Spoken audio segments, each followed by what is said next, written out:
Thank you for giving me a few minutes to give you an executive level overview of the new Pulse Zero Trust Access solution. Now, Pulse has been focused on zero trust access through our secure remote access for years. And in fact, this is all we do, and we are very good at what we do, which is why we have such an incredible customer base. I love our loyal customers because they are with us every day as we work to help them figure out how best to deal with the challenges that all of us face when it comes to cybersecurity and truly providing secure access to our end users wherever they may be. When we think about the environment today, we have an ever-increasing number of flexible users, or users who require flexibility in terms of not only where they are, the idea of going to an office certainly has become passé, but also what devices they use, whether it's a personal phone, perhaps a corporate laptop, but then a personal tablet as well, and being able to provide access to any type of information, regardless of where it is, to any one of those devices. And of course, corporations are under pressure to become more efficient when it comes to the data center. If we start looking at cloud-hosted applications like Office 365, we've got physical data centers, we have cloud-based data centers, we have, of course, Amazon Web Services and Microsoft Azure and Google. And what's important is that CIOs and CISOs have the flexibility to move applications and data around wherever is most productive and, at the end of the day, most cost effective for them. And then we have an increasing reliance on branch offices. This was happening even before the recent coronavirus outbreak, as companies are looking to focus on flexibility and not requiring every one of their employees to drive downtown to a 40-story office building. But of course, if you're in that branch office, you have to have the same type of flexible and rapid access as if you were in corporate headquarters. And then finally, we have the bad guys. And the bad guys, we're not the only ones on the good side using machine learning and artificial intelligence. The bad guys are deploying that as well, and they are making it harder and harder to provide that level of secure access. And that's exactly what Pulse has been working on when it comes to helping CIOs and CISOs weather those key market shifts, including the overall focus of the fact that the perimeter is gone. When I started in the security business, it was relatively easy. We could think of the castle analogy. We had a wall, we had a moat, the bad guys were on the outside, the good guys were on the inside, and we just had to keep it that way. But of course today that's no longer the case. The good guys are everywhere. Unfortunately, sometimes the bad guys are everywhere. And we have to be able to provide that level of access regardless of where somebody is and where it is that they want to go. And that's exactly how we have designed Pulse Zero Trust Access. We've designed it to ensure that you can have any type of access to any app, regardless of where it is. We've built in automated anomaly detection.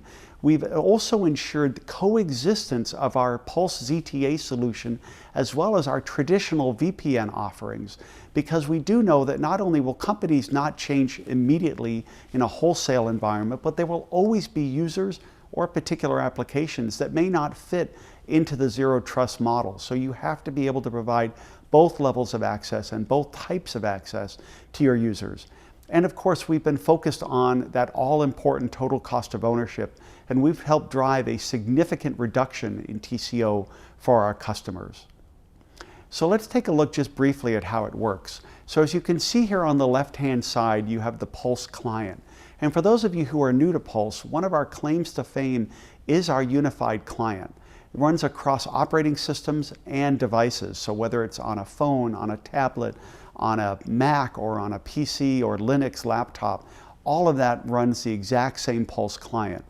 In the middle, you have the controller, which is hosted by Pulse on Azure today. And then on the right-hand side, you have a number of different data locations and gateways. And what's nice is, again, you can deploy those gateways as close to the data or the applications as you want to, therefore driving efficiency. So when you have the client who wants to make a request for secure access, the client goes out to the controller and identifies itself. Based on parameters that you have set and policies that you require, the controller will then query the client to make sure that the user is who they say they are and that that use is truly authorized. And we support a number of two-factor, single-factor, biometric authentication models. You name it, we support it. Once the controller is confident that the user is who they say they are, and by the way, it also takes into account where that user is and how that manages against a risk score to depend how important or how focused that authentication is, the controller then talks to the gateways. Now, until this time, the gateways are dark. So again, that reduces your overall attack surface and helps make things safer. But at this point, the controller speaks to the gateways and authorizes that client to have access to that data or that application. At that point, the controller steps out of the picture and we have the client now speaking directly to the gateway. At Pulse, we believe it's important to separate the control plane from the data plane because at the end of the day, one, it enhances privacy and security. Your data does not flow through our network in any way. It adds for efficiency and avoids any type of bottlenecks. And finally, it allows you to design the data network the way you want to, using the network providers that you want to, as opposed to us requiring you to move things to our private cloud. So at the end of the day, this is a very simple model. And we also focused a lot on how do we help you understand what's going on, because visualization is very important. So here, as you can see, is a dashboard view from a geographic perspective, letting you know where your gateways are, how they're working, if there are any problems here or there. Again, using sizes of the circles and colors and all the most modern web programming techniques, so you can double click to drill down into anything.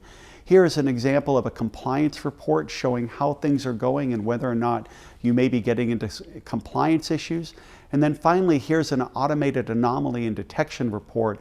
Again, you can double click on anything that looks suspicious and figure out exactly why and seek out and fix that one problem. It allows you to focus on where the problems are as opposed to simply constantly looking through log files trying to figure those out yourself. So if we look at the overall situation, what Pulse Zero Trust Access does is it provides that secure anywhere access for applications across a hybrid cloud environment. And on top of that, because of a focus on flexibility, as you are moving your data around, perhaps today it's in a physical data center, perhaps tomorrow you need to move it into the cloud, or you move into a different type of application, all you have to do is change programming on the controller, and that immediately updates all of the clients. We know that the most expensive thing that you do is touch a client. And so by ensuring that simply updating the controller can change any one of those destinations, that ensures that you don't have to touch the client except when absolutely necessary. On top of that, of course, we have a big focus on compliance and governance to ensure that you're able to be secure and report that you are secure, and at the end of the day, be confident that you are secure. And we do all of that within a reduced total cost of ownership. Again, driving for that flexibility so that at the end of the day, you're providing the secure access that your customers, that your clients demand, and that you're confident is exactly what you need to be able to provide. Thank you so much for your time and attention. I look forward to answering any questions.